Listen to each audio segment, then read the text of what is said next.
orang-orang yang tidak ikut melapor ya atau yang disebut masyarakat di luar pelapor itu nggak bisa, tertutup sama sekali karena memang itu proses hukumnya seperti itu. Dia baru bisa lihat nanti di pengadilan ketika sidang terbuka untuk umum, membuktikan bahwa tuduhannya tidak benar, gitu ya, bahwa tuduhannya tidak benar, maka orang ini berpotensi dijadikan tersangka. Yang dilaporkan itu 5 orang, Mhm. berpotensi kedudukannya menjadi tersangka. Jadi belum final itu, sampai dengan nanti diperiksa oleh pengadilan. Halo Tribuners, Tribun On Fokus kembali menjumpai Anda bersama saya Mariananda. Tribuners, Barreskrim Polri memastikan keaslian ijazah Presiden ke-7 Republik Indonesia Joko Widodo setelah melakukan serangkaian penyelidikan dan uji forensik. Kepastian ini disampaikan setelah tim penyidik memeriksa secara menyeluruh ijazah milik Jokowi dari tingkat sekolah dasar hingga perkuliahan di Universitas Gadjah Mada atau UGM, menyusul laporan dari tim pembela ulama dan aktivis atau TPUA yang menuding bahwa Jokowi menggunakan ijazah palsu. Nah, dengan temuan-temuan ini, Barreskrim menyimpulkan tidak ada unsur pidana dalam kasus ini dan secara resmi menghentikan penyelidikan atas tudingan ijazah palsu Jokowi. Di satu sisi, Jokowi terus melanjutkan pelaporan begitu ya ke Polda Metro Jaya terkait pelanggaran UU ITE dan pencemaran nama baik. Lantas bagaimana melihat potensi pidana dalam pelaporan Jokowi ini? Akankah masih ada jalan bagi para pembuat narasi ijazah palsu? Hari ini saya akan membahasnya bersama dengan pakar hukum pidana, ada Bang Abdul Fikar Hajar. Kita sapa terlebih dahulu di sana. Bang Fikar, apa kabarnya? Oke, kabar baik. Ya, Bang Fikar, kita langsung saja begitu ya sebagai pengantar. Saya mau minta pendapat Bang Fikar terkait langkah yang diambil kepolisian untuk menunjukkan ijazah asli Jokowi adalah melakukan uji lab forensik begitu ya, yang kemudian menyamakan ijazah Jokowi dengan rekan-rekannya dan juga meminta keterangan dari pihak UGM sendiri hingga pihak sekolah Jokowi begitu. Apakah menurut Bang Fikar ini sudah sesuai dengan prosedur yang berlaku? Oke, yang perlu diketahui sebenarnya oleh kita semua, ada masyarakat, laporan yang dilakukan oleh pihak-pihak tertentu itu eh, penanganannya baru pada tahap tingkat penyelidikan. Mhm. Ya, dalam hukum acara pidana itu, setelah ada laporan, ada pengaduan atau ada tertangkap tangan, gitu ya, maka yang dilakukan adalah penyelidikan. Nah, penyelidikan itu di dalam hukum acara pidana adalah memastikan bahwa ada satu peristiwa pidana atau tidak, gitu.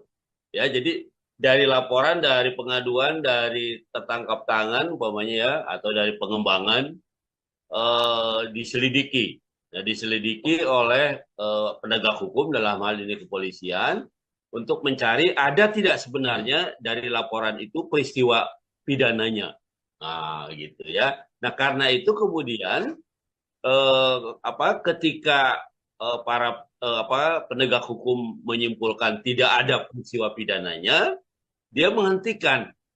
Ya, karena itu menghentikan namanya SP SP2 SP2 lidik kalau nggak salah, ya, surat perintah penghentian penyelidikan. Nah, gitu ya.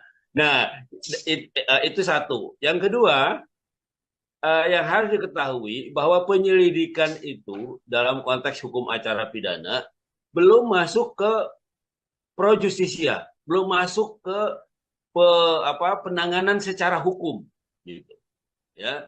Jadi dia dia belum belum belum penyelidikan, belum penyidikan, ya, belum. Orang dipanggil itu bukan sebagai saksi, orang bukan dipanggil tapi diundang, ya, karena belum ada peristiwanya, belum ada gitu, peristiwa pidananya belum ada. Nah, karena itu orang-orang yang dipanggil itu statusnya bukan saksi sebenarnya, undangan, ya, semua pelapornya diundang, pihak-pihak yang dianggap mengetahui diundang semua, ya. Kemudian yang punya surat juga diundang untuk ditunjukkan dan sebagainya. Nah, karena itu polisi atau penegak hukum belum menggunakan upaya paksa. Nah, upaya paksa itu apa? Upaya paksa itu adalah umpamanya memanggil, menangkap, menahan, menggeledah, menyita, dan menetap orang sebagai tersangka. Nah, belum menggunakan itu polisi, ya penegak hukum belum menggunakan itu. Karena apa? Karena itu tadi dia belum berkesimpulan ada atau tidak peristiwa pidananya. Nah, kalau dia menyimpulkan peristiwa pidananya itu ada, maka ditingkatkan ke penyidikan. Nah, barulah orang dipanggil sebagai saksi, ya, sebagai saksi, sebagai ahli, kemudian apa namanya, menggeledah rumah orang, menyita barang, ya, kemudian menetapkan orang siapa tersangkanya ditetapkan.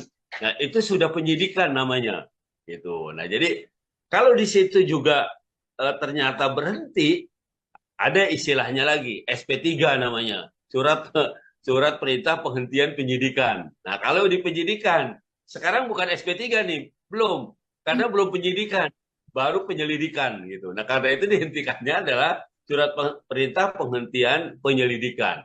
Nah, begitu, Mbak. Baik, Bang Fikar, apakah ini juga bisa diartikan begitu bahwa kasus ijazah palsu ini selesai, Bang Fikar? Karena kan kemarin Barreskrim Polri menyatakan begitu ya bahwa pihaknya juga akan melakukan koordinasi dengan tim Polda Metro Jaya. Bagaimana, Bang Fikar? Oke, jadi eh, laporan khusus mengenai apa yang diberi nomor yang ditangani oleh Mabes ini, itu dia berhenti, selesai di situ.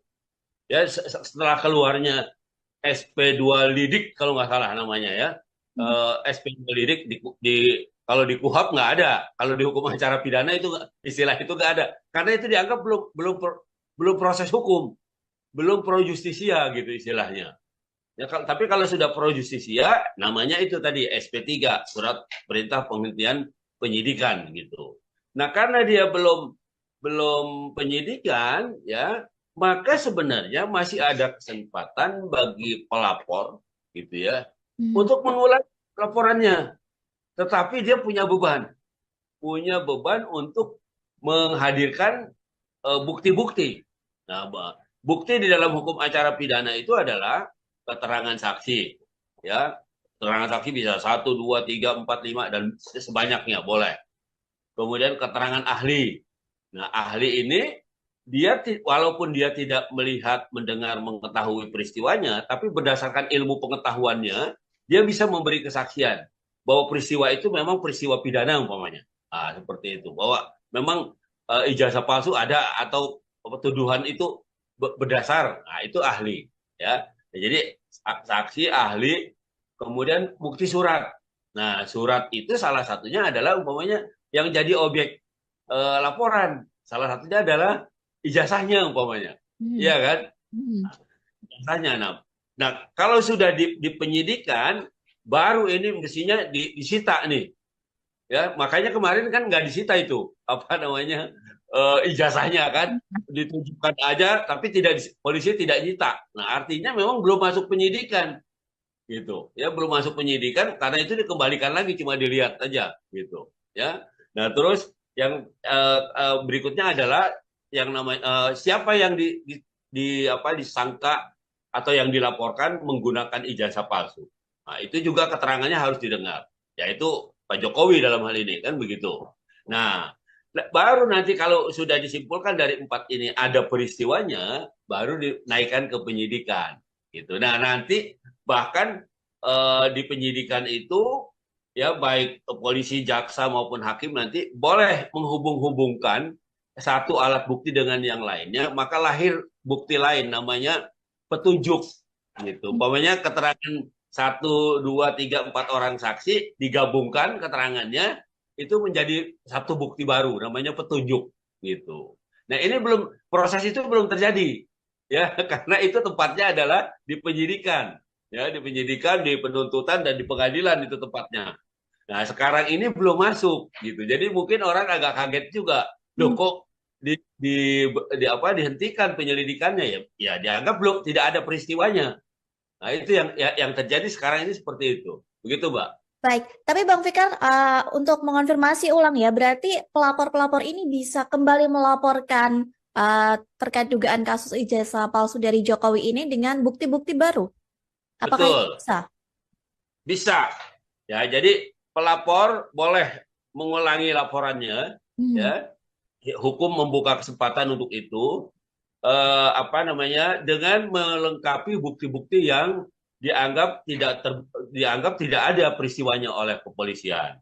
Pokoknya selama ini dia mengajukan saksi ada berapa itu, ya, Hmm. 10 apa 20 orang, ya. Nah itu dia boleh ya ganti saksi umpamanya, ya ganti saksi supaya bisa menjadi keterangan lagi gitu, ya. Tapi Baik, itu tadi saya bilang prosesnya mulai lagi dari penyelidikan baru lagi, belum masuk penyidikan, belum pro justisia gitu. Artinya baru polisi akan ketika habis ada laporan masuk, kemudian dia melakukan penyelidikan. Dia undang semua apa orang-orang yang dibawa oleh pelapor, umpamanya diperiksa semua, baru dia simpulkan. Nah, jadi boleh ya si pelapor boleh mengulangi laporannya sepanjang dia bisa membuktikan bahwa memang peristiwa pidana itu ada. Nah, begitu. baik. Berarti bisa dikatakan ya Bang, kalau kasus ini juga akan berkepanjangan begitu ketika ada pihak-pihak yang kembali melaporkan dari awal terkait kasus ijazah palsu Jokowi ini. Iya, ya pasti. Saya sudah mengira sejak awal. Ya, ini pasti panjang nih. Jangan-jangan 2029 nggak selesai juga, gitu. Iya, karena itu tadi. Nah, Hmm. apa? Ya kan kan gini sebenarnya. Ini secara politik gitu ya. Hmm. Dikatakan tidak politis juga tidak bisa, gitu ya. Dikatakan politis pasti ada unsur politiknya, begitu. Kenapa? Karena ini terjadi ketika Pak Jokowi masih menjabat sebagai presiden. Iya kan? Apa laporan laporan ijazah palsunya. Nah, disitulah hukum juga ada persoalan lain, yaitu gini, ketika seorang sudah menjadi pejabat publik, ya, maka dia sebenarnya kehilangan privasi, Hmm. ya. Dia menjadi lembaga, dia menjadi institusi, institusi presiden, institusi menteri, umpamanya institusi apalagi jabatan-jabatan publik. Nah, itu dia menjadi institusi. Nah, karena itu pola relasinya atau apa hubungannya dengan yang lain menjadi hubungan institusional, umpamanya dengan masyarakat, dengan warga negara yang melaporkan ijazah palsu. Nah, jadi itu yang berhadapan sebenarnya masyarakat dengan lembaga kepresidenan. Nah, itu ketika dia masih jadi presiden itu wajar gitu. Ya tidak hanya di Indonesia, di negara manapun apa namanya ketika seseorang itu menjabat pejabat publik dipersoalkan tidak hanya apa namanya ijazahnya, keluarganya, pacarnya juga gitu, pacar gelapnya itu dia suka main judi juga, itu biasanya dipersoalkan juga gitu. Dan itu wajar gitu. Karena apa? Itu menggambarkan hubungan institusional. Di satu sisi ada institusi pejabat publik, di sisi lain ada warga negara gitu yang mempersoalkan itu. Nah, jadi bukan bukan pribadi itu sifatnya, ya bukan bukan pribadi. Nah, karena itu sejak dulu Pak siapa namanya Pak Jokowi belum mau lapor balik, Hmm. iya kan? Ya, Nah, kan betul. begitu dia selesai jadi presiden, artinya dia sudah status dia sebagai pejabat publiknya sudah hilang, gitu ya. Dia menjadi pribadi lagi. Dia bicara, ternyata nggak selesai sampai sekarang saya masih soalkan. Dia lapor. Nah, lapor ini sekarang sebagai pribadi, gitu. Ketika dia sebagai institusi publik, dia nggak lapor karena ada juga putusan Mahkamah Konstitusi. Iya kan, baru-baru ini putusan Mahkamah Konstitusi bunyinya gini, institusi publik atau pejabat publik ya yang sudah menjadi institusi itu tidak bisa menuntut orang karena pencemaran nama baik, Hmm. karena lembaga itu tidak bisa dicemarkan. Yang bisa dicemarkan dan dihina, ya, dicemarkan nama baiknya dan dihina adalah orang per orang, bukan institusi, gitu. Itu putusan Mahkamah Konstitusi, Hmm. ya. Nah, kan itu mengikat. Nah, itulah yang dicari celahnya oleh Pak Jokowi. Begitu dia jadi Ternyata pribadi, ya, biasa ya. baru dia lapor. Nah, itu yang orang kadang-kadang tidak nggak ngeh gitu ya, tidak belum paham dan nggak ngeh gitu. Hmm. Sekarang baru setelah dia jadi pribadi dia lapor, seperti itu, begitu Mbak. Hmm. Baik, Bang Fikar, ada pula begitu ya gugatan lain yang diajukan di Pengadilan Negeri Sleman misalnya begitu ya, yang mana juga mempertanyakan keberadaan ijazah Jokowi ini. Dengan keterangan ini artinya perkara ini juga akan terus berjalan begitu, Bang Fikar di Pengadilan Negeri Sleman. Ya, nah kalau gugatan perdata Hmm. ya, gugatan perdata itu juga yang harus diketahui oleh masyarakat adalah ada dua model ya gugatan perdata. Yang pertama namanya gugatan perbuatan melawan hukum. Yang kedua namanya gugatan wan prestasi atau ingkar janji. Kalau yang kedua ini wan prestasi, gugatan itu lahir karena satu pihak, dasarnya adalah perjanjian. Karena satu pihak tidak menepati janjinya. Nah, makanya digugat ingkar janji, wan prestasi. Nah, itu namanya gugatan wan prestasi.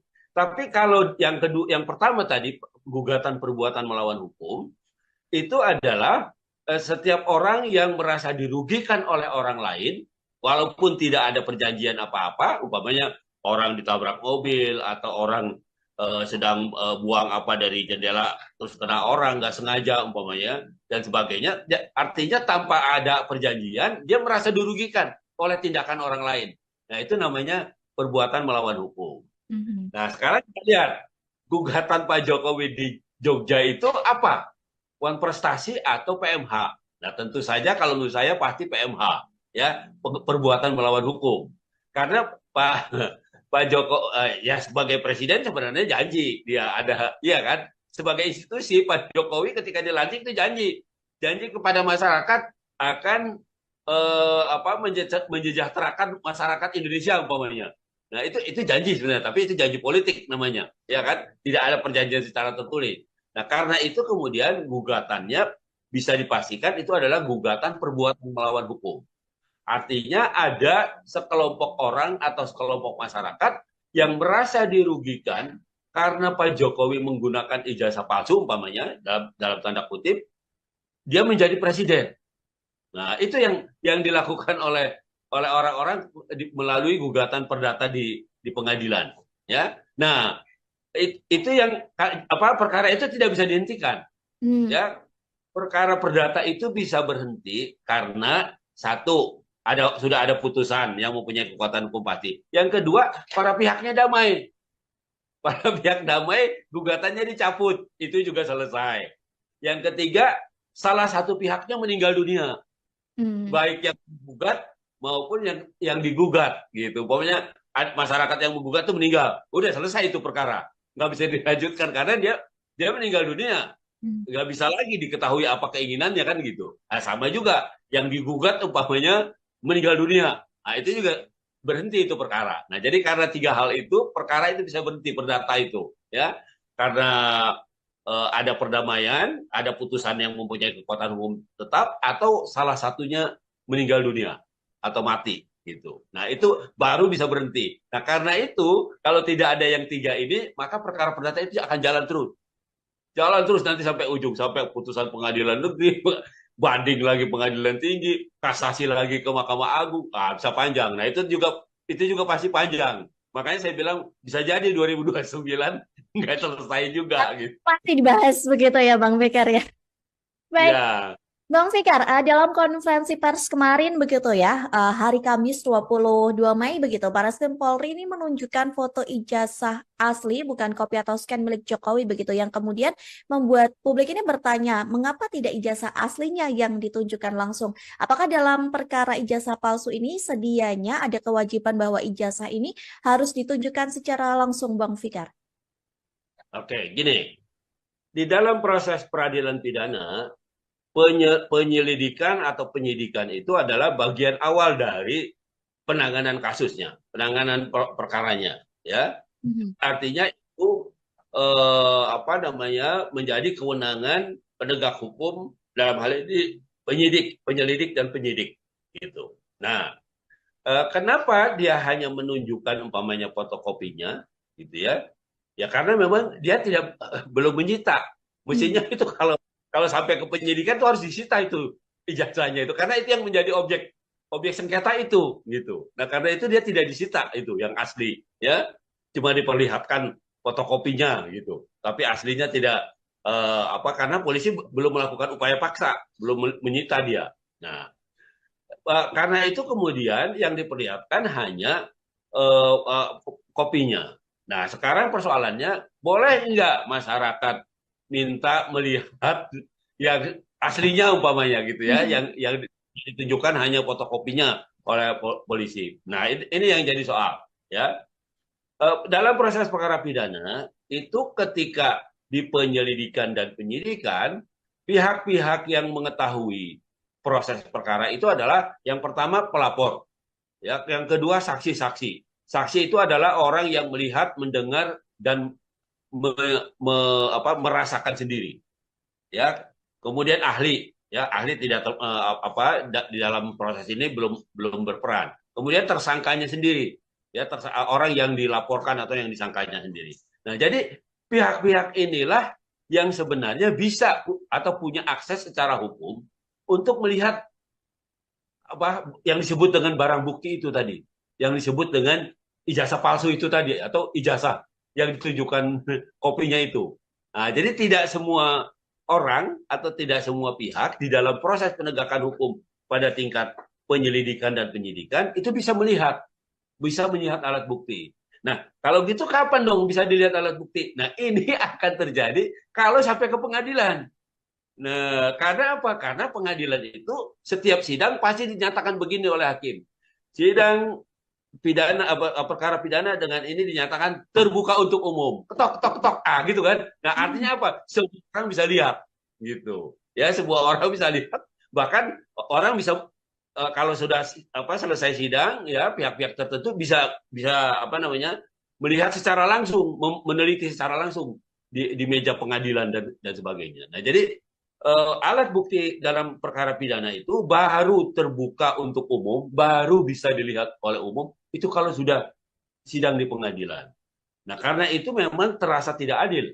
Ya, sekarang dihentikan, sementara orang merasa belum puas karena belum lihat aslinya, kan begitu. Iya kan? Nah, tapi itulah proses hukum. Tetapi itu tadi saya bilang, siapa pelapornya? Pelapor itu bisa menuntut karena dihentikan kan laporannya penyelidikannya. Nah, pelapor itu bisa datang, mana Pak yang disebut dengan ijazah tidak palsu umpamanya. Nah, itu dia bisa bisa datang ke penegak hukum untuk minta itu karena dia sebagai orang pihak terkait gitu dalam dalam perkara itu, pihak terkait gitu. Karena itu dia boleh meminta penjelasan tentang keaslian ijazah itu. Begitu, Mbak. Baik, Bang Fikar, ini kan sebenarnya banyak begitu ya, publik maupun tokoh-tokoh yang mendesak Jokowi agar menunjukkan ijazahnya ke publik secara langsung dan berharap dan beranggapan bahwa ya kasus ini akan selesai jika Jokowi memang menunjukkan hal itu. Namun Bang Fikar, soal ijazah ataupun skripsi ini, apakah masuk ke dalam dokumen yang masuk ke dalam dokumen perlindungan data pribadi begitu? Adakah pasal yang memang mengatur soal hal tersebut? Iya. Hmm. Setiap orang memang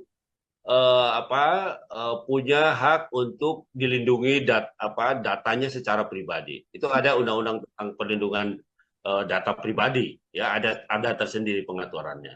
Nah, karena itu saya bilang yang bisa menembus undang-undang itu atau pengecualian dari hak itu, ya hak perlindungan terhadap data pribadi adalah proses hukum.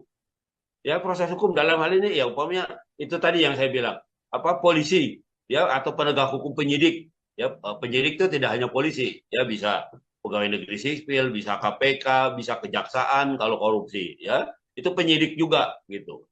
Nah, mereka bisa masuk, bisa diminta, tapi itu tadi saya bilang oleh oleh pihak yang terkait, ya, oleh pihak yang memang punya legal standing, punya kedudukan hukum untuk melihatnya. Dalam hal ini karena dia mempersoalkan.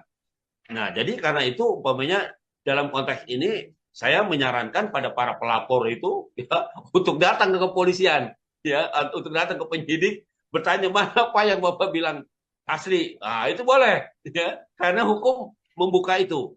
Tapi orang-orang yang tidak ikut melapor ya atau yang disebut masyarakat di luar pelapor itu nggak bisa, tertutup sama sekali karena memang itu proses hukumnya seperti itu. Dia baru bisa lihat nanti di pengadilan ketika sidang terbuka untuk umum. Begitu, Mbak. Berarti itu memang menjadi hak yang memang itu menjadi hak dari Jokowi begitu ya untuk dia tidak menampilkan ijazahnya ke publik secara langsung. Ya, kalau sampai detik ini, iya betul, itu masih haknya atau kewenangannya Jokowi di satu sisi, ya. Di Mhm. sisi yang lain, polisi atau penegak hukum juga belum menggunakan upaya paksa itu tadi. Baik. Seharusnya dia menyidik, gitu. Ini kan belum baru penyelidikan, baru ditujukan saja gitu. Polisi belum mengeluarkan surat penyitaan, ya, belum bisa juga gitu karena belum penyidikan, gitu. Nah, karena itu bukan bukan apa bukan pinter karena memang aturannya seperti itu gitu. Jadi polisi ya ya mungkin juga polisi belum mau meningkatkan ke penyidikan ya karena mungkin dia pikir asik padahal sebenarnya meskipun polisi belum yakin itu ditingkatkan ke penyidikan juga bisa karena polisi juga punya kewenangan menghentikan sebuah perkara di tingkat penyidikan. Namanya itu tadi SP3, surat perintah penghentian penyidikan, gitu ya. Nah itu bisa dilakukan seperti itu. Nah ternyata ini bukan peristiwa pidana, ternyata ini peristiwanya peristiwa perdata, ternyata ini tidak ada mengandung peristiwa. Bisa seperti itu sebenarnya, bisa menghentikan gitu. Nah tapi ini karena polisi belum masuk ke penyidikan, maka dia tidak menyita, dia tidak ya tidak menyita karena memang dia belum punya upaya paksa. Upaya paksa itu baru lahir atau kewenangan untuk menangkap menangkap, menahan, menggeledah, menyita, menetapkan orang sebagai tersangka itu nanti di tingkat penyidikan. Karena itu di tingkat penyelidikan seperti ini juga belum ada tersangkanya, Mhm. belum belum tersangkanya. Jadi Jokowi pun belum ditetapkan sebagai tersangka dia. Dia baru diundang, didengar keterangannya gitu. Jadi dia bukan tersangka, belum tersangka dia. Karena itu baru penyelidikan. Begitu, Mbak. Baik, Bang Fikar, di Barreskrim Polri ini sudah menghentikan begitu ya terkait kasus dugaan ijazah palsu. Nah, sementara yang saat ini berjalan ini terkait perkara pencemaran nama baik dan UU ITE begitu ya yang menimpa Roy Suryo yang dilaporkan oleh Jokowi ke Polda Metro Jaya. Nah, untuk potensi pidananya yang sekiranya ataupun banyak yang kemudian memperkirakan bagaimana lantas nasib Roy Suryo begitu setelah Barreskrim ini menyatakan bahwa ijazah Jokowi ini asli begitu. Bagaimana Bang Fikar? Oke. Nah, begitu laporan balik pencemaran nama baik dilakukan Hmm. setelah Jokowi tidak jadi presiden, ya, maka itu sepenuhnya mewakili pribadi dirinya sendiri. Dia tidak lagi berstatus sebagai institusi negara karena dia bukan presiden lagi, gitu. Ya, dia nggak ada kaitannya dengan jabatan presiden. Jadi ini sudah berkaitan dengan pribadi, gitu, ya, dengan pribadi. Nah, karena itu bisa pasti diproses itu. Karena itu berkaitan pribadi, ya, oleh polisi itu diproses. Nah, jadi ya kita lihat laporan itu ditujukan pada kalau nggak salah 4 atau 5 orang ya, 5 orang. termasuk di dalamnya 5 orang termasuk di dalamnya Roy Suryo kan Ya, gitu ya. betul. Nah, karena dia sudah menyebut nama-nama orang itu, maka yang berhadapan adalah Jokowi dengan 5 orang itu, Hmm. bukan bukan negara atau bukan institusi presiden gitu, tetapi sudah sudah pasti itu adalah pribadinya Jokowi melawan ke 5 orang itu. Nah, oke. Nah, dengan sudah melaporkan kalau Pak Jokowi bisa membuktikan bahwa tuduhannya tidak benar, gitu ya, bahwa tuduhannya tidak benar, maka orang ini berpotensi dijadikan tersangka. Yang dilaporkan itu 5 orang Hmm. berpotensi kedudukannya menjadi tersangka, gitu. Ya, nah kalau sudah jadi tersangka, bukan lagi dipanggil, bukan lagi diundang, tapi dipanggil. Yang kalau tidak datang, dipanggil 2 kali, itu ditangkap. Ya, dibawa secara paksa untuk didengar keterangannya. Nah, Kalau sudah ada apa statusnya sebagai tersangka, itu baru upaya paksa bisa diterapkan, ya, memanggil, menangkap, menahan, menggeledah badannya atau menggeledah rumahnya, menyita barangnya, itu bisa dilakukan. Kemudian umpamanya menetapkan dia sebagai tersangka. Nah, jadi potensi itu ada, Mm-mm. ya, karena apa? Karena itu tadi ada pernyataan dari eh, Mabes Polri bahwa dia sudah menghentikan, ya, penyelidikan laporan yang menyatakan ijazah Jokowi itu palsu. Nah, itu keputusan itu bisa dijadikan dasar tuh oleh Jokowi untuk menjadi alat bukti. Ini loh buktinya. Walaupun menurut saya itu Mm-mm. belum bisa, ya. Menurut saya keabsahan atau keaslian ijazah Pak Jokowi itu belum bisa dinyatakan di tingkat penyelidikan itu dengan dihentikannya penyelidikan, ya. Itu kan pendapatnya polisi, ya, pendapatnya penyelidik gitu, yang menurutnya belum ada ini peristiwa pidananya, belum ada ini tuduhan ijazah palsunya. Nah, itu kan menurut polisi, tetapi belum diperiksa secara resmi di peradilan. Nah, kalau sudah diperiksa di peradilan, ya, baru nanti pengadilan itulah sebenarnya yang paling punya kewenangan untuk menentukan apakah tuduhannya benar itu ijazah palsu atau tuduhannya salah itu ijazah bukan palsu. Nah, itu jadi sebenarnya lebih lebih lebih bagus menurut saya sih bawa ke pengadilan saja gitu supaya jelas gitu. Begitu, Mbak. Berarti dari Barreskrim Polri ini belum final begitu ya Bang ya. Selama ini kan Roy Suryo setelah mendengar dari Barreskrim dia selalu bilang ini belum final dan nanti tunggu di pengadilan. Berarti ini benar ya Bang. Berarti belum final ya soal Barreskrim Polri ini. Baik. Betul. Jadi belum final gitu. Sampai dengan nanti diperiksa oleh pengadilan. Gitu. Baik, Bang Fikar, tapi Roy Suryo ini mempermasalahkan setelah dilaporkan Jokowi begitu ya soal pencemaran nama baik, Roy Suryo ini mempermasalahkan pasal 310 dan 311 ya KUHP Ya, mengenai Undang-Undang ITE begitu yang dipakai untuk menjeratnya karena si Roy Suryo ini dengan pasal ini begitu ya, menurut Roy Suryo untuk menyelamatkan masyarakat dari perdagangan internasional. Bagaimana sedianya mengenai pasal UU ITE ini, Bang Fikar? iya, oke. Nah, apa namanya? 310, 311 itu pencemaran nama baik, ya, yang secara umum, ya, itu genus apa aturan umum mengenai pencemaran tuh adanya di 310, 311 itu, ya. Nah, itu kalau orang menghina, kan menghina itu bisa secara verbal dan bisa juga non verbal kan begitu, ya kan? Verbal dengan omongan dan segala macam atau dengan perbuatan gitu ya, dengan perbuatan mencemarkan, menghina dan sebagainya. Nah, tetapi di samping itu ada lagi leg spesialisnya, yaitu kalau pencemaran itu dilakukan melalui alat internet gitu, Hmm. melalui siber, melalui apa informasi elektronik gitu istilahnya, ya kan. Internet kan disebutkan sebagai informasi elektronik gitu ya.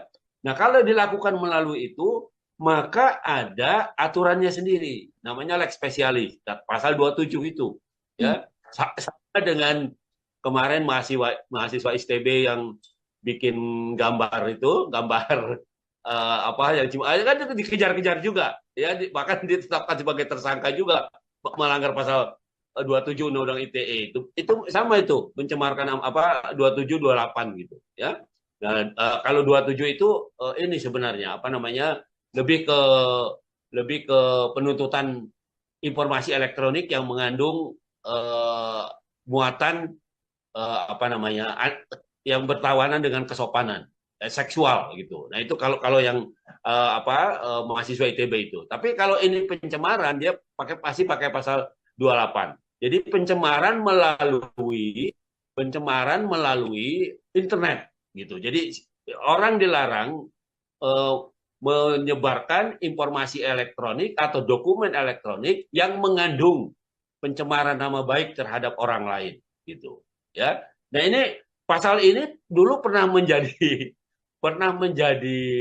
apa namanya ada orang yang tidak tahu menjadi korban gitu. Prita dulu ya, yang dia ke rumah sakit terus dia merasa tidak dilayani dengan baik, dia mengeluh melalui internet, tiba-tiba dia dikenakan pasal itu Hmm.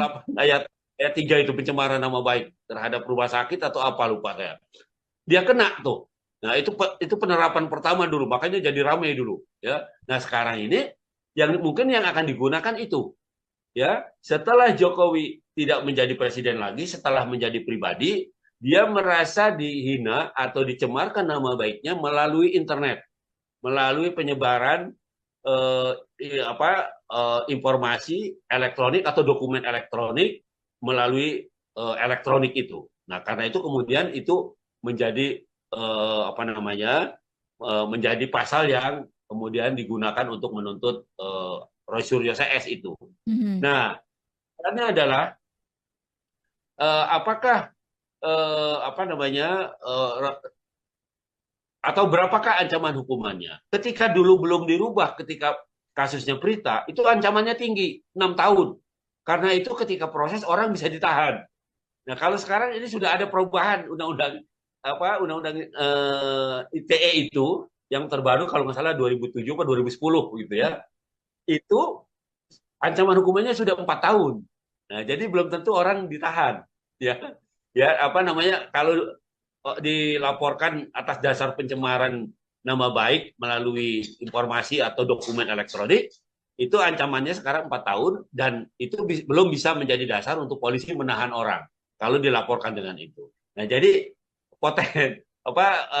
dalam konteks peristiwa ini ya menurut saya belum bisa ya mereka, kecuali ditambah nanti pasal lain yang ancamannya hukumannya 5 tahun gitu ya. Mhm. Kalau di samping pencemaran itu ditambah lagi pasal lain yang ancamannya lebih dari 5 tahun, baru mereka bisa ditahan dalam proses begitu. Baik, Bang Fikar, Roy Suryo CS ini kan juga akhirnya meminta perlindungan begitu ya dan membawa masalah ini ke Komnas HAM begitu karena mengatakan bahwa dia didiskriminasi dan tidak mendapat keadilan begitu dalam penanganan kasus ini.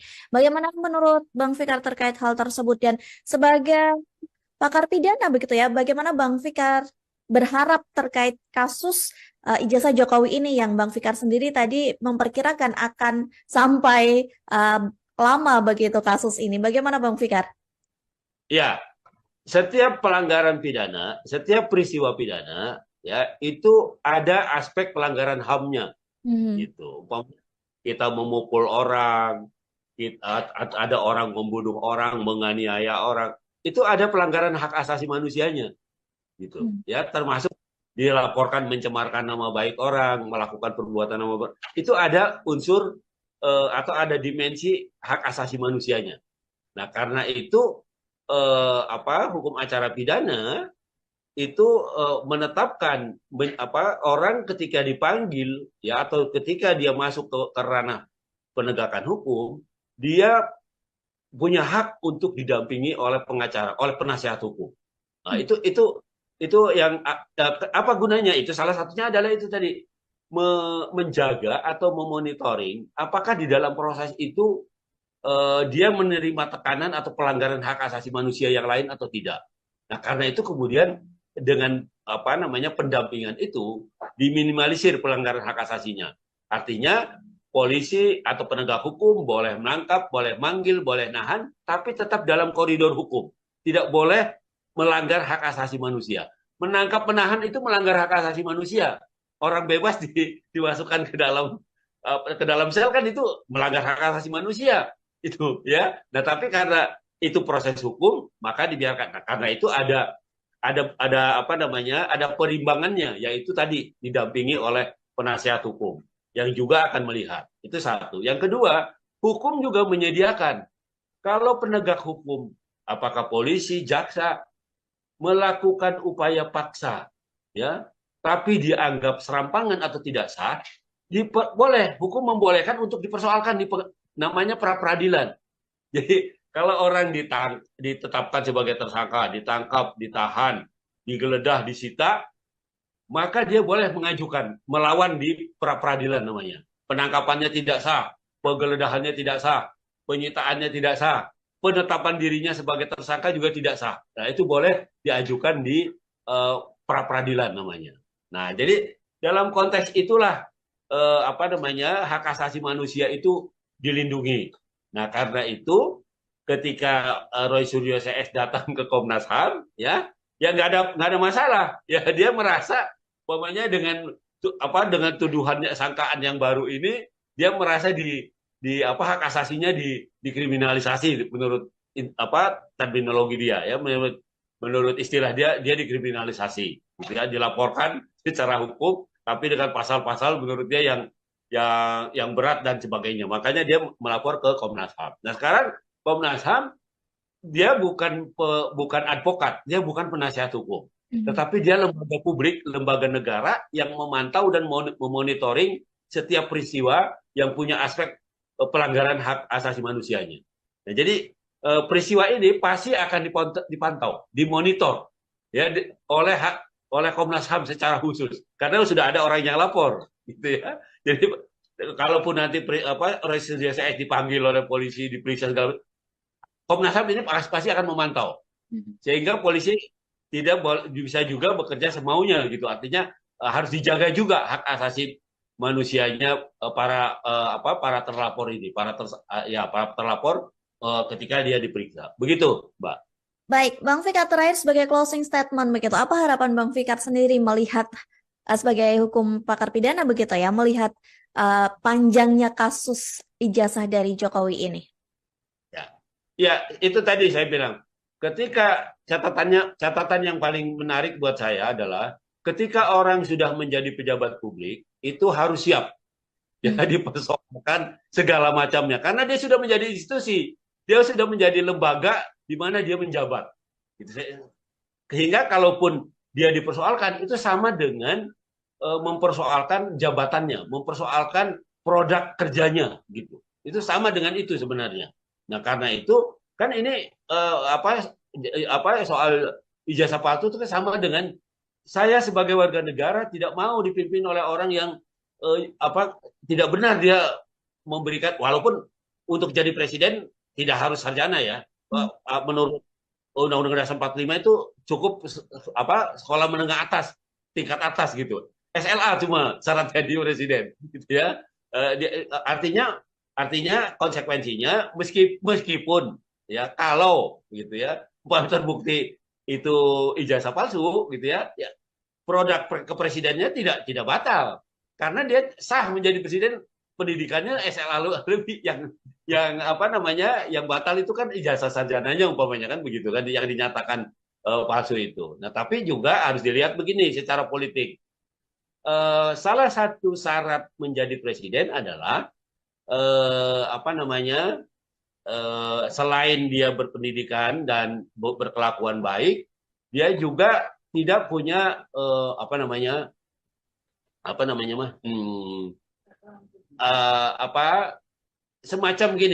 semacam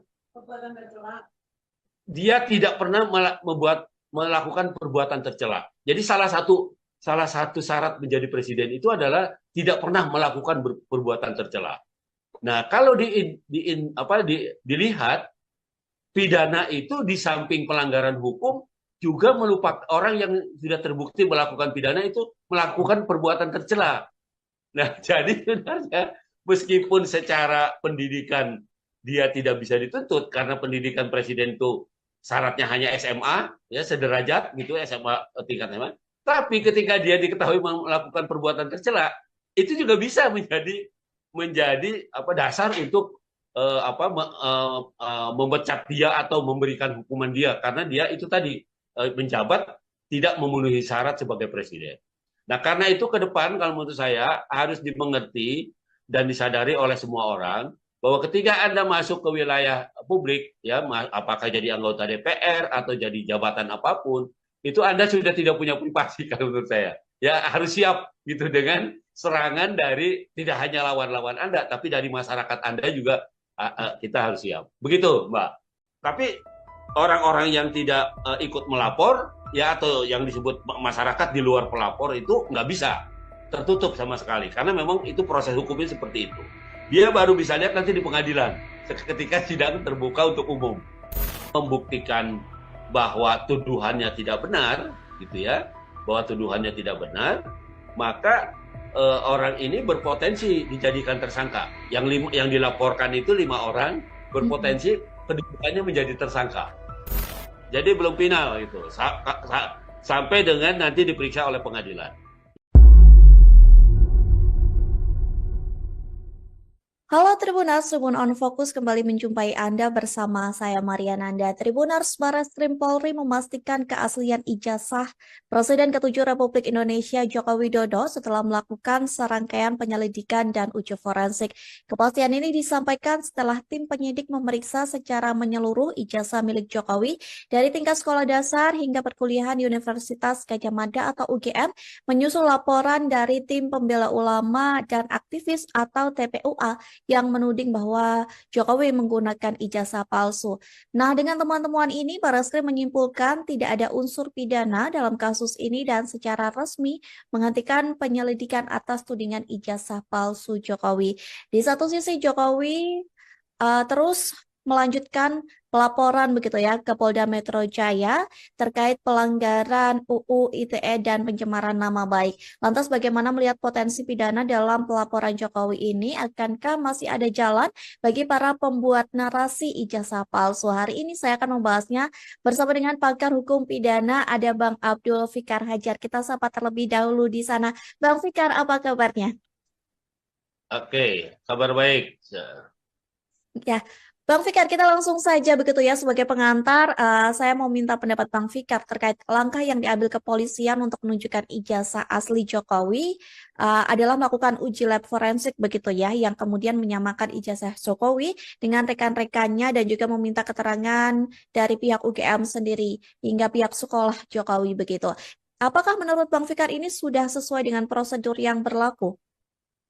Oke, yang perlu diketahui sebenarnya oleh kita semua, ada masyarakat, laporan yang dilakukan oleh pihak-pihak tertentu itu eh, penanganannya baru pada tahap tingkat penyelidikan.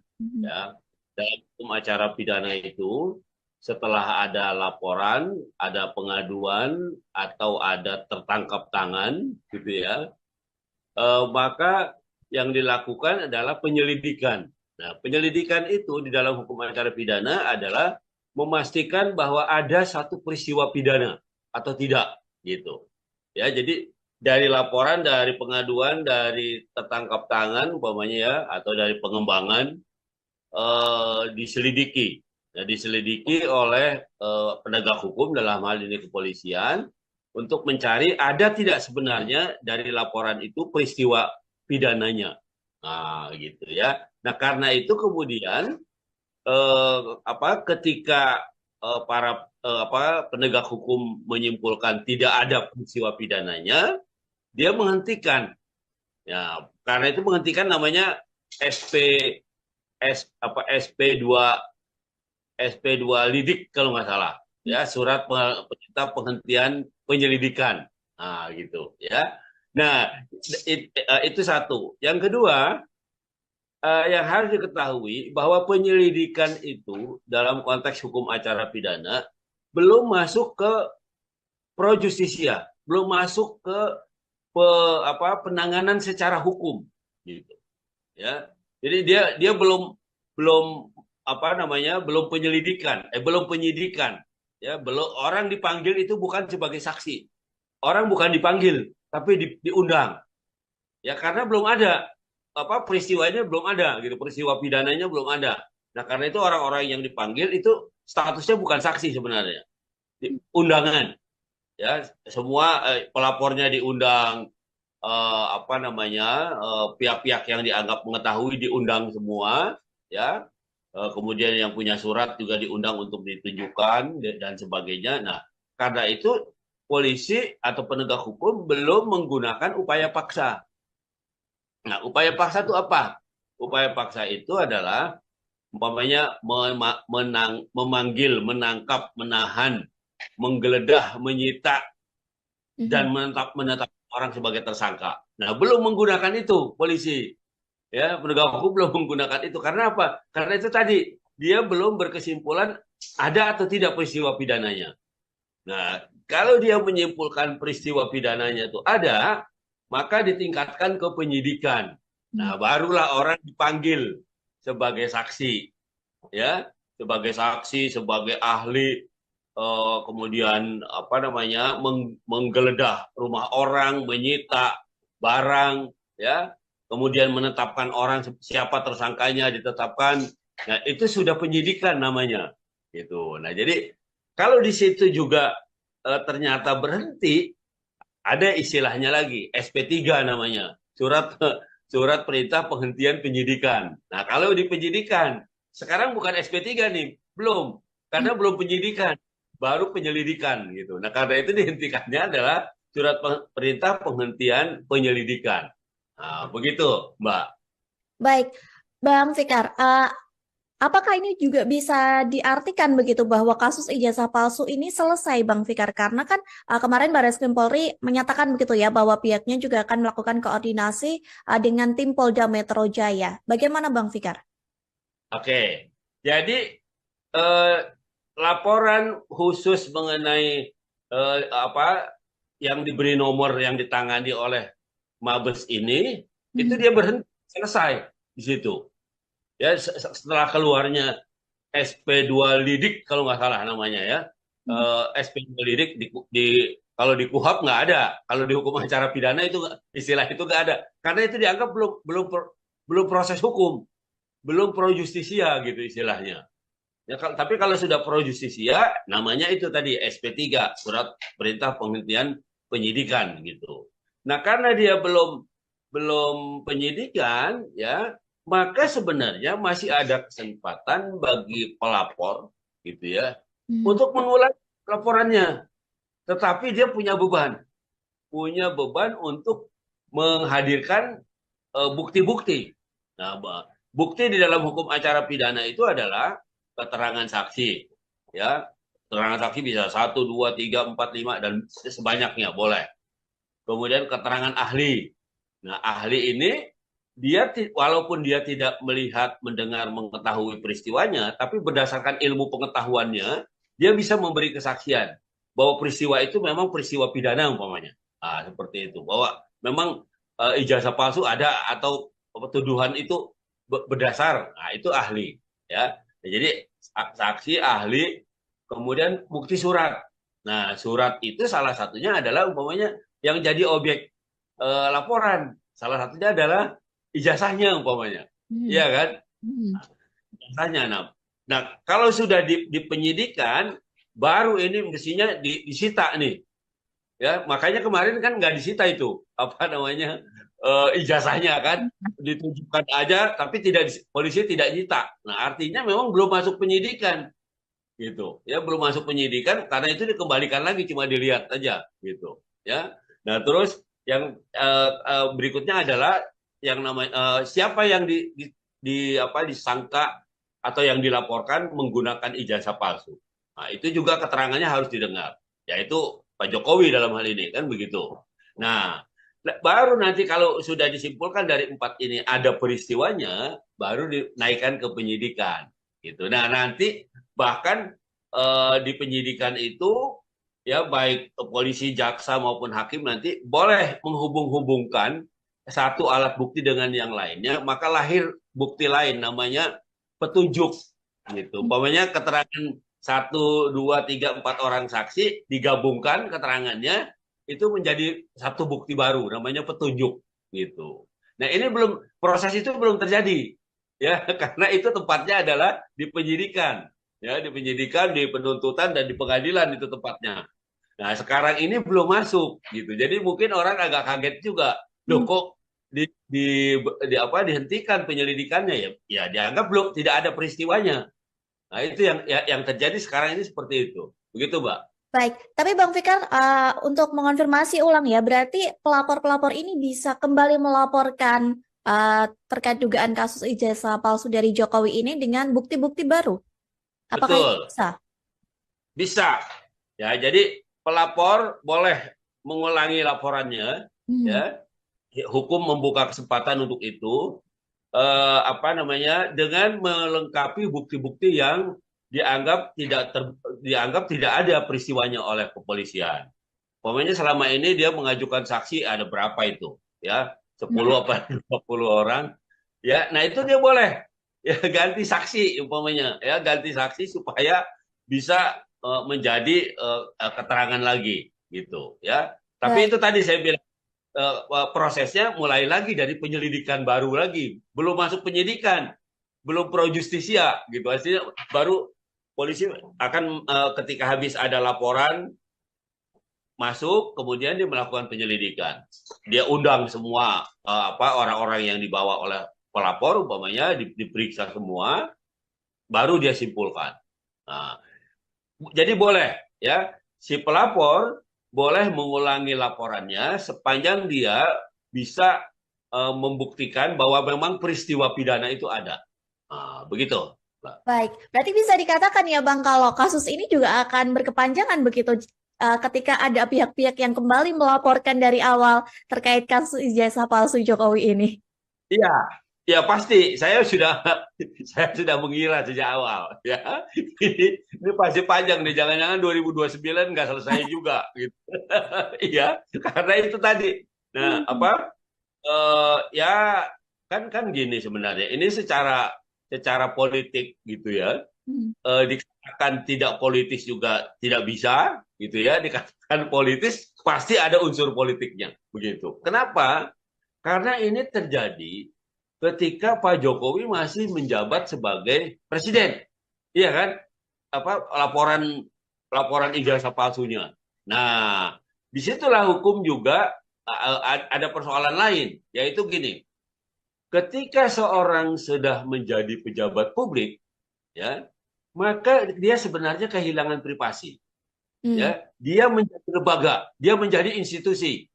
Institusi presiden, institusi menteri, umpamanya institusi apalagi jabatan-jabatan publik. Nah, itu dia menjadi institusi.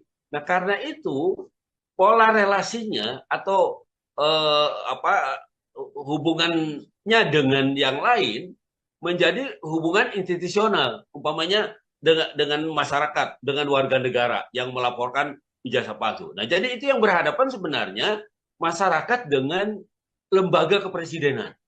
Nah, itu ketika dia masih jadi presiden itu wajar gitu. Ya tidak hanya di Indonesia, di negara manapun apa namanya ketika seseorang itu menjabat pejabat publik dipersoalkan tidak hanya apa namanya ijazahnya, keluarganya, pacarnya juga gitu, pacar gelapnya itu dia suka main judi juga, itu biasanya dipersoalkan juga gitu. Dan itu wajar gitu. Karena apa? Itu menggambarkan hubungan institusional. Di satu sisi ada institusi pejabat publik, di sisi lain ada warga negara gitu yang mempersoalkan itu. Nah, jadi bukan pribadi itu sifatnya, ya bukan pribadi. Nah, karena itu sejak dulu Pak siapa namanya Pak Jokowi belum mau lapor balik, Hmm. iya kan? Ya, Karena kan betul. begitu dia selesai jadi presiden, artinya dia sudah status dia sebagai pejabat publiknya sudah hilang, gitu ya. Dia menjadi pribadi lagi. Dia bicara, ternyata nggak selesai sampai sekarang saya masih soalkan. Dia lapor. Nah, lapor ini sekarang sebagai pribadi, gitu. Ketika dia sebagai institusi publik, dia nggak lapor karena ada juga putusan Mahkamah Konstitusi. Iya kan, baru-baru ini putusan Mahkamah Konstitusi bunyinya gini, institusi publik atau pejabat publik ya yang sudah menjadi institusi itu tidak bisa menuntut orang karena pencemaran nama baik, Hmm. karena lembaga itu tidak bisa dicemarkan. Yang bisa dicemarkan dan dihina, ya dicemarkan nama baiknya dan dihina adalah orang per orang, bukan institusi gitu. Itu putusan Mahkamah Konstitusi, Hmm. ya. Nah, kan itu mengikat. Nah, itulah yang dicari celahnya oleh Pak Jokowi. Begitu dia jadi Oke, pribadi, ya biasa ya. baru dia lapor. Nah, itu yang apa orang kadang-kadang tidak apa nggak ngeh gitu, ya tidak belum paham dan nggak ngeh gitu. Hmm. Sekarang baru setelah dia jadi pribadi dia lapor. Seperti itu. Begitu, Mbak. Hmm. Baik, Bang Fikar, ada pula begitu ya gugatan lain yang diajukan di Pengadilan Negeri Sleman misalnya begitu ya, yang mana juga mempertanyakan keberadaan ijazah Jokowi ini. Dengan keterangan ini artinya perkara ini juga akan terus berjalan begitu, Bang Fikar, di Pengadilan Negeri Sleman. Ya. Nah, kalau gugatan perdata, Hmm. ya, gugatan perdata itu juga yang harus diketahui oleh masyarakat adalah ada dua model ya gugatan perdata. Yang pertama namanya gugatan perbuatan melawan hukum. Yang kedua namanya gugatan wan prestasi atau ingkar janji. Kalau yang kedua ini wan prestasi, gugatan itu lahir karena satu pihak dasarnya adalah perjanjian. Karena satu pihak tidak menepati janjinya. Nah, makanya digugat ingkar janji, wan prestasi. Nah, itu namanya gugatan wan prestasi. Tapi kalau yang kedua, yang pertama tadi gugatan perbuatan melawan hukum, itu adalah setiap orang yang merasa dirugikan oleh orang lain, walaupun tidak ada perjanjian apa-apa, umpamanya orang ditabrak mobil atau orang sedang buang apa dari jendela terus kena orang nggak sengaja umpamanya dan sebagainya, artinya tanpa ada perjanjian dia merasa dirugikan oleh tindakan orang lain. Nah itu namanya perbuatan melawan hukum. Mhm. Nah sekarang kita lihat gugatan Pak Jokowi di Jogja itu apa? Wan prestasi atau PMH.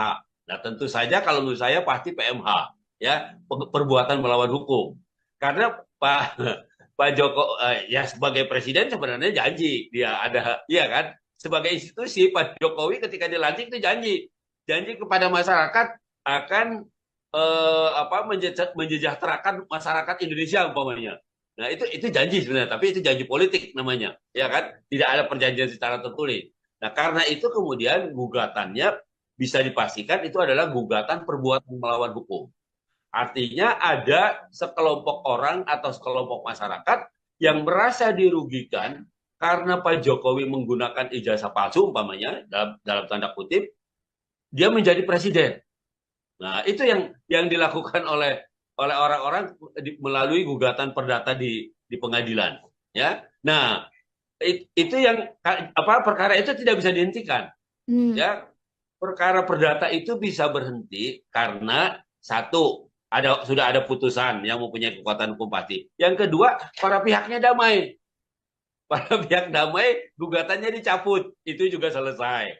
Yang ketiga, salah satu pihaknya meninggal dunia, Hmm. baik yang menggugat maupun yang digugat gitu. Pokoknya masyarakat yang menggugat itu meninggal, udah selesai itu perkara, nggak bisa dilanjutkan karena dia meninggal dunia, Hmm. nggak bisa lagi diketahui apa keinginannya kan gitu. Nah, sama juga yang digugat umpamanya meninggal dunia, nah itu juga berhenti itu perkara. Nah jadi karena tiga hal itu perkara itu bisa berhenti perdata itu ya karena ada perdamaian, ada putusan yang mempunyai kekuatan hukum tetap atau salah satunya meninggal dunia atau mati gitu. Nah itu baru bisa berhenti. Nah karena itu kalau tidak ada yang tiga ini maka perkara perdata itu akan jalan terus nanti sampai ujung, sampai putusan pengadilan negeri, banding lagi pengadilan tinggi, kasasi lagi ke Mahkamah Agung, bisa panjang. Nah itu juga pasti panjang. Makanya saya bilang bisa jadi 2029 nggak selesai juga gitu. Pasti dibahas begitu ya, Bang Fikar ya. Baik, Ya, Bang Fikar, dalam konferensi pers kemarin begitu ya, hari Kamis 22 Mei begitu, Barreskrim Polri ini menunjukkan foto ijazah asli bukan kopi atau scan milik Jokowi begitu yang kemudian membuat publik ini bertanya, mengapa tidak ijazah aslinya yang ditunjukkan langsung? Apakah dalam perkara ijazah palsu ini sedianya ada kewajiban bahwa ijazah ini harus ditunjukkan secara langsung, Bang Fikar? oke, gini. Di dalam proses peradilan pidana, penyelidikan atau penyidikan itu adalah bagian awal dari penanganan kasusnya, penanganan perkaranya, ya. Mhm. Artinya itu menjadi kewenangan penegak hukum dalam hal ini penyelidik dan penyidik gitu. Nah, kenapa dia hanya menunjukkan umpamanya fotokopinya gitu ya? Ya karena memang dia belum menyita. Hmm. Mestinya itu kalau kalau sampai ke penyidikan itu harus disita itu ijazahnya itu karena itu yang menjadi objek objek sengketa itu gitu. Nah, karena itu dia tidak disita itu yang asli ya. Cuma diperlihatkan fotokopinya gitu. Tapi aslinya tidak karena polisi belum melakukan upaya paksa, belum menyita dia. Nah, karena itu kemudian yang diperlihatkan hanya kopinya. Nah, sekarang persoalannya, boleh nggak masyarakat minta melihat yang aslinya umpamanya gitu ya, Mhm. yang ditunjukkan hanya fotokopinya oleh polisi. Nah, ini yang jadi soal ya. Dalam proses perkara pidana itu ketika di penyelidikan dan penyidikan, pihak-pihak yang mengetahui proses perkara itu adalah yang pertama pelapor, ya, yang kedua saksi-saksi. Saksi itu adalah orang yang melihat, mendengar dan me, merasakan sendiri, ya.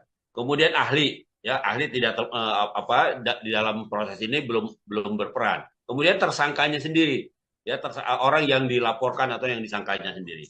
Nah, jadi pihak-pihak inilah yang sebenarnya bisa atau punya akses secara hukum untuk melihat yang disebut dengan barang bukti itu tadi, yang disebut dengan ijazah palsu itu tadi, atau ijazah yang ditunjukkan kopinya itu.